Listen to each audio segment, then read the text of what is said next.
दोस्तों share market में पैसा तो आपका बन ही जाएगा, लेकिन सवाल ये है कि आप पैसा कितनी जल्दी बनाना चाहते हैं? आप पैसा जल्दी बनाना चाहते हैं या आप पैसा आराम से बनाना चाहते हैं? जल्दी पैसा बनाने के लिए अलग फ़ॉर्मूला है, आराम से पैसा बनाने के लिए, कंसिस्टेंटली बनाने के लिए अलग फ़ॉर्मूला है। तो अगर आपको पैसा जल्दी बनाना है, तो आपको कुछ ऐसे शेयर्स चूज़ करने होंगे जिनमें जो है वो तेज़ी से आ सकती है, जिनमें ग्रोथ बहुत ज़्यादा एक्सपेक्टेड है आगे कमिंग डेज़ में और जो जब ग्रोथ दिखाते हैं तो फिर सारे रिटर्न्स को बीट करते हैं। तो आपको ऐसा सेक्टर आपको चूज़ करना है। तो अगर हम सेक्टर्स की बात करें तो कौन से सेक्टर में सबसे ज़्यादा पैसा और सबसे जल्दी पैसा बनता है? तो देखिए 2 सेक्टर ऐसे हैं कि जो पैसा बनाने में सबसे तेज़ रहते हैं, सबसे आगे रहते हैं और अदर सेक्टर्स के कंपैरिज़न में। तो अगर हम उन सेक्टर्स की बात करें तो उसमें नंबर 1 सेक्टर है फाइनेंशियल सेक्टर और फाइनेंशियल सेक्टर एक ऐसा सेक्टर है कि जो हमेशा सर्वाइव करेगा, हमेशा एक्जिस्टेंस में रहेगा और फाइनेंशियल सेक्टर कभी भी आउटडेटेड नहीं होता है क्योंकि फाइनेंशियल सर्विसेज की ज़रूरत हमेशा ही रहती है, वो कोई भी हो, हर बिज़नेस में पड़ती है, हर एक इंडिविजुअल्स को है। तो फाइनेंशियल सेक्टर नंबर 1 सेक्टर है आपको पैसा बनाने के लिए और उसके बाद दूसरा सेक्टर आता है आईटी सेक्टर। आईटी सेक्टर भी बहुत इम्पोर्टेंट है पैसा बनाने के लिए और बहुत तेज़ी से ये आपका पैसा बना सकता है। तो आपको ये बहुत इम्पोर्टेंट है कि आपको जो है सेक्टर अच्छे चूज़ करने हैं और आपका बिलीफ सिस्टम बहुत इम्पोर्टेंट होना चाहिए। बिलीफ सिस्टम बहुत मज़बूत होना चाहिए, बहुत ही स्ट्रॉन्ग होना चाहिए क्योंकि अगर आपके पास बिलीफ नहीं है, अगर आप बिलीव नहीं करते हैं पैसा बनाने में तो आप नहीं बना पाएँगे, आप शेयर्स को सेल कर देंगे। और अगर आपके अंदर बिलीव है तो आप पैसा बना ही लेंगे और जितना पैसा आप बनाना चाहते हैं उतना पैसा आप बना लेंगे और जितनी जल्दी बनाना चाहते हैं उतनी जल्दी बना लेंगे, ये भी पॉसिबल है। तो देखिए अगर इन्वेस्टमेंट में आपको करना क्या है कि आपको जो भी सेक्टर आपने चूज़ किया है उस सेक्टर की आप टॉप कंपनी को चूज़ करिए और टॉप कंपनियों में इन्वेस्टमेंट करते जाइए, सिस्टमैटिकली आप इन्वेस्ट करिए और अपनी पोजीशन को और लंबी करते जाइए। तो अगर आपकी पोजीशन जितनी लंबी होगी उतना ही पैसा बनने के चांसेस ज़्यादा होंगे और जितना लंबा आप वक़्त गुज़ारेंगे अपने उस अपने टॉप सेक्टर की उस कंपनी में, उतना ही पैसा बनने के ज़्यादा से ज़्यादा चांस होंगे। तो चलिए पहले फाइनेंशियल सेक्टर की बात कर लेते हैं। फाइनेंशियल सेक्टर में जो टॉप लीडिंग बैंक्स हैं वो आईसीआईसीआई बैंक है, एचडीएफसी बैंक और एसबीआई ये तीनों टॉप लीडिंग बैंक्स हैं और अगर इसमें हम एनबीएफसी की बात करें तो एनबीएफसी में बजाज फाइनेंस, बजाज फिनसर्व और एचडीएफसी ये तीनों टॉप लीडिंग एनबीएफसीज़ हैं।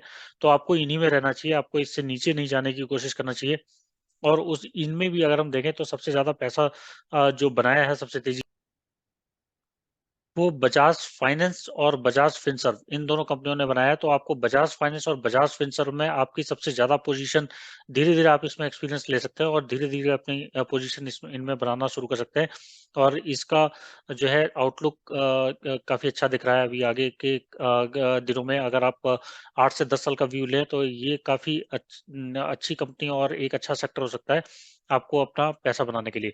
तो बजाज फाइनेंस, बजाज फिनसर्व और उसके बाद अगर आप एक स्टेबिलिटी अगर आप देख रहे हैं अपने शेयर्स में तो आप आईसीआईसीआई बैंक, एचडीएफसी बैंक और एसबीआई और एचडीएफसी तो इन कंपनियों में आप अपनी इन्वेस्टिंग कर सकते हैं और इनमें सिस्टमैटिकली आपको इन्वेस्ट करते रहना है और अपनी पोजीशन को थोड़ा बढ़ाते रहिए। पोजीशन अगर आप जितना ज़्यादा अपनी पोजीशन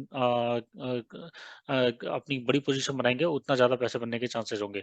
अब हम बात करते हैं दूसरे सेक्टर की, दूसरा सेक्टर है आईटी सेक्टर। तो देखिए आईटी सेक्टर से अभी से हर कोई दूर जा रहा है और क्योंकि आईटी सेक्टर में हमने हाल ही में गिरावट भी देखी है।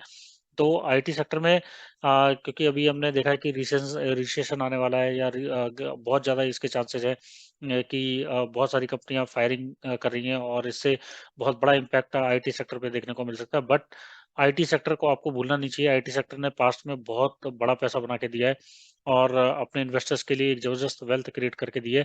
तो आप आईटी सेक्टर में आप टॉप की कंपनियां चूज कर सकते हैं और उसमें यही ये वक्त है कि आईटी सेक्टर में पैसा लगाने का। तो अगर हम टॉप आईटी कंपनियों की बात करें तो उसमें टीसीएस, इन्फोसिस उसके बाद एचसीएल टेक्नोलॉजीज और टेक महिंद्रा ये चारों कंपनियां आपकी सबसे पहले चॉइस होनी चाहिए इन्वेस्टमेंट के लिए। तो अगर हम इसमें देखें तो टीसीएस और इन्फोसिस ऑलमोस्ट आपको सेम लेवल पे मिल रही हैं। मतलब ये कोई इसमें ऐसा नहीं है कि टीसीएस महँगी है या इन्फोसिस सस्ती है, दोनों 30 के पीई के आसपास मिल रही हैं, तो आप इन दोनों में से अपनी पोज़ीशन बना सकते हैं और दोनों ही ज़बरदस्त डिविडेंड पेमेंट करने वाली कंपनियाँ हैं। तो टीसीएस और इन्फोसिस में आप 50-50% दोनों कंपनियों को चूज़ करके अपनी पोज़ीशन बनानी शुरू कर सकते हैं। ये दोनों कंपनियाँ आपकी पहली चॉइस होनी चाहिए। आईटी सेक्टर में जब आप किसी भी कंपनी को चूज़ करते हैं, तो टीसीएस और इन्फोसिस इसमें आप धीरे-धीरे इन्वेस्टमेंट करना शुरू कर सकते हैं। और अगर हम तीसरी और चौथे नंबर की बात करें, तो एचसीएल टेक्नोलॉजीज़ और टेक महिंद्रा। टेक महिंद्रा भी बहुत ही ज़बरदस्त डिविडेंड पेमेंट करती है और एचसीएल टेक्नोलॉजीज़ भी फ्रीक्वेंटली डिविडेंड पेमेंट करती है। तो टेक महिंद्रा और एचसीएल टेक्नोलॉजीज़, इन दोनों कंपनियों को आप देख सकते हैं। सस्ते के मामले में आपको जो है टेक महिंद्रा थोड़ी सस्ती मिलेगी एचसीएल टेक्नोलॉजीज़ से, बट एचसीएल टेक्नोलॉजीज़ अभी काफ़ी अट्रैक्टिव लग रही है डिविडेंड पेमेंट के हिसाब से और अभी जो उसका करंट प्राइस चल रहा है। तो एचसीएल टेक्नोलॉजीज़ में आप अपनी पोज़ीशन बना सकते हैं और टेक महिंद्रा भी एक अच्छी कंपनी हो सकती है डिविडेंड पेमेंट के लिए। तो ये चारों कंपनियाँ आप चूज़ कर सकते हैं। लेकिन अगर मैं आपको एक बेहतरीन कंपनी बताऊँ आईटी सेक्टर में, जो कि एक सस्ती होने के साथ-साथ आपको एक अट्रैक्टिव डिविडेंड पेमेंट कर सकती है, वो है ओरेकल फाइनेंशियल सर्विसेज़। तो ओरेकल फाइनेंशियल सर्विसेज़ अभी इन चारों कंपनियों के मुकाबले काफ़ी सस्ती आपको मिल रही है, 14 के पीई पे आपको मिल रही है और ओरेकल फाइनेंशियल सर्विसेज़ एक अच्छा खासा आपके लिए डिविडेंड जो है बैकअप क्रिएट कर सकती है। तो इसमें भी आप धीरे-धीरे अपनी पोज़ीशन बनाना शुरू कर सकते हैं और इन कंपनियों में आपकी जो भी पसंद है, वो अगर आपको टीसीएस पसंद आती है या इन्फोसिस पसंद आती है, एक कंपनी में आप हर महीने के हिसाब से 5 शेयर करके ले सकते हैं और उसमें आप कुछ पहले टारगेट बना लीजिए कि मेरा पहला जो टारगेट है, पहला पॉइंट वो 25 शेयर्स का है और उसके बाद जो सेकंड जो टारगेट है वो 50 शेयर्स का है, थर्ड टारगेट 75, फिर 100 शेयर्स का।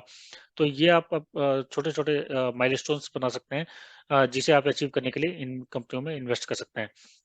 तो ये और अगर हम बात करें तो देखिए बहुत सारी कंपनियाँ हैं, जैसे कंज्यूमर गुड्स में एशियन पेंट हो गई या एफएमसीजी में एचयूएल हो गई और कंज्यूमर गुड्स में हम देखें तो रिलायंस इंडस्ट्रीज भी है और बहुत सारी कंपनियाँ आपको मिल जाएँगी। लेकिन अगर आपको फास्टेस्ट वेल्थ क्रिएट करनी है, तो आपको फाइनेंशियल सेक्टर और आईटी सेक्टर, इन दोनों में आपको टॉप अपनी होल्डिंग बनानी होगी और इन दोनों में आप अपना सबसे ज़्यादा major portion of investment amount आप इन्वेस्ट कर सकते हैं और ये आपके लिए बड़ा वेल्थ क्रिएट करके देंगी। तो शायद आपका जो गोल है वो ज़्यादा डाइवर्सिफ़ाई करके आपका हो सकता है 10 साल में अचीव हो, बट इन कंपनियों में इन्वेस्ट करके हो सकता है कि आपका 5 से 6 साल में ही वो चीज़ें वो गोल अचीव हो जाए।